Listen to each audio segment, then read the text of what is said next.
Hello, this is Uncle Russ. Welcome to this week's edition of Uncle Russ's Comic Talk, where we talk about comic books for sale that you can buy at Lot 22 Sellers.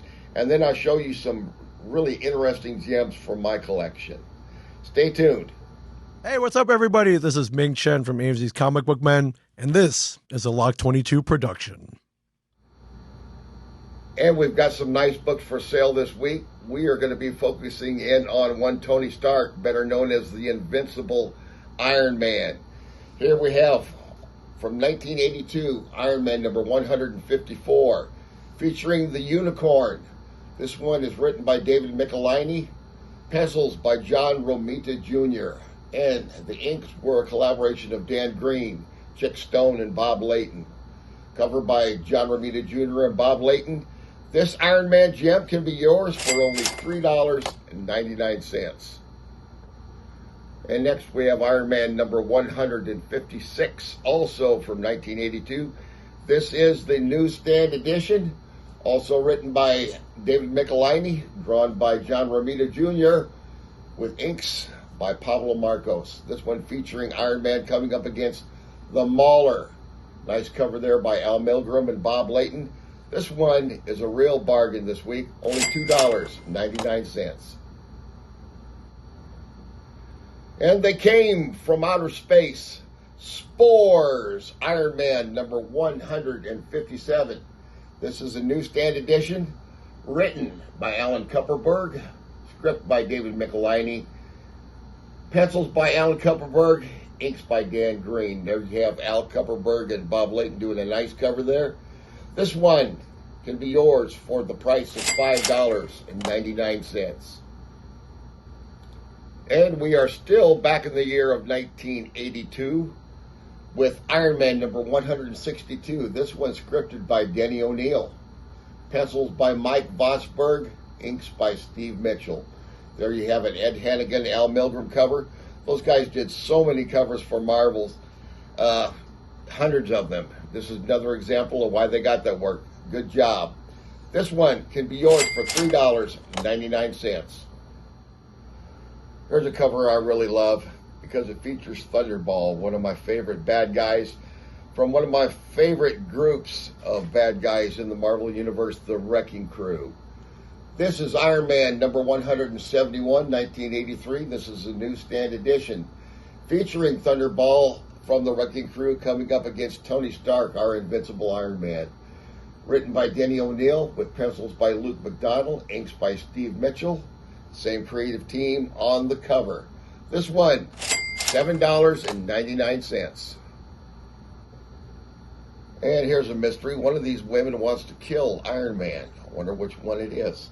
Maybe Tony Stark is lucky that he's only got two women that want to kill him. This is Iron Man number 203, written by Denny O'Neil, with pencils by Mark Bright, inks by the team of Aiken and Garvey. This is only $2.99. And here's another one of my favorite covers from the Iron Man title. This is Iron Man number 270. We're going to jump ahead about a decade into 1991. John Byrne was the writer on this. Beautiful cover by Paul Ryan and Bob Wiacek with the same pencil and ink team doing the interior art. This one is a real gem, $3.99.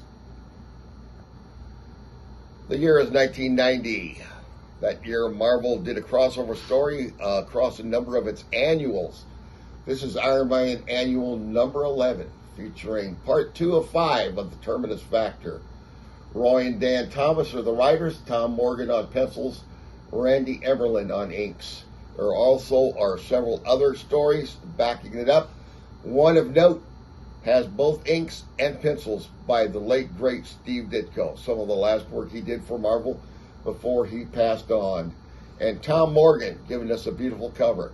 This is an annual. You get twice the fun for the same low price of $2.99. And speaking of Tom Morgan, here's another beautiful cover by Tom Morgan. This one on Iron Man Annual number 14, 1993. This one also featuring War Machine. This one written by Len Kaminsky, and Scott Benson, with pencils by Tom Morgan, inks by Fred Fredericks. This one, for the low price of only $2.90, can be yours today. And Uncle Russ brought some of his own books to show off here. Superman. This is back in the days when he wasn't anywhere near as super as he is now. These are the daily newspaper comic strips from 1939 to 40, and the second volume 1940 to 41. These have some beautiful covers and interesting stories inside. Kitchen Sink Press has been around since 1970, and they publish a lot of underground comics. They also keep in print a lot of classic newspaper comic strip material such as this. Some of the names associated with this strip, of course, the creators, Jerry Siegel and Joe Shuster, but also Wayne Boring and Jack Schiff and Whitney Ellsworth had a lot to do with this comic strip also. Whitney Ellsworth, who many of you know from the Adventures of Superman television series in the 1950s. He worked on that one. This one featured interesting stories of the era where Superman's physique was a little bit toned down by today's standards. He couldn't really fly so much as he could kind of just leap tall buildings in a single bound. That's pretty darn good, actually. That's superhuman enough. His skin couldn't be pierced by anything less than an exploding shell, but it could be pierced, he could be hurt, he could bleed. He wasn't moving around planets like he was in the 1960s. So a little bit more believable, but I also enjoy the newspaper comic strip factor of it. This is an old favorite. I actually have 2 copies of this book. This one I purchased recently because it had the dust jacket. My original copy, which I actually bought with my own money in 1971, I still own, but the dust jacket is long, long gone. So I was more than happy to pay $9.99 for a new copy of this long out of print book. One of the first collections of Superman stories that was put together. Superman from the 30s to the 70s. There was a little bit of a creative revolution around the Superman character in the late 70s, starting with a story called Kryptonite No More. This has a really interesting introduction by E. Nelson Bridwell, who DC fans recognize as a name associated with the company for many, many decades. This one has black and white interiors with color inserts. It's long out of print, but if you ever have a chance to grab it, it's got some great stories. Many stories from the 30s, 40s, 50s, 60s, and 70s. And here we have Superman, The Complete History. This one came out in 1981, so it's a little bit out of date. But the reason why I like this book is that it covers not only the comics, but Superman throughout pop culture. When I was a kid, I discovered a soundtrack album for a Broadway cast album for this play right here. It's a bird, it's a plane, it's Superman.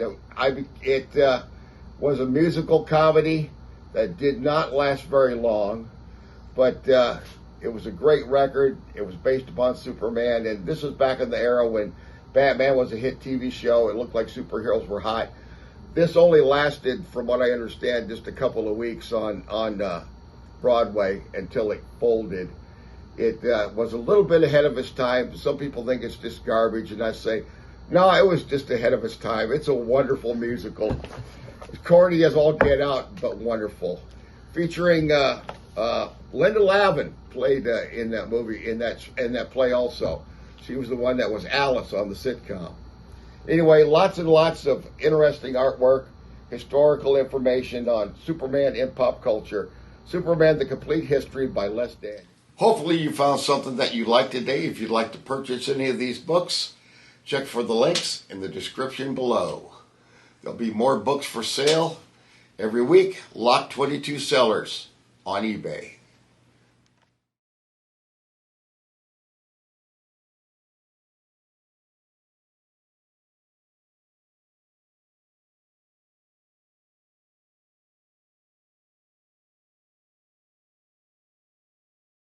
Lot 22. Have a good day. Luck.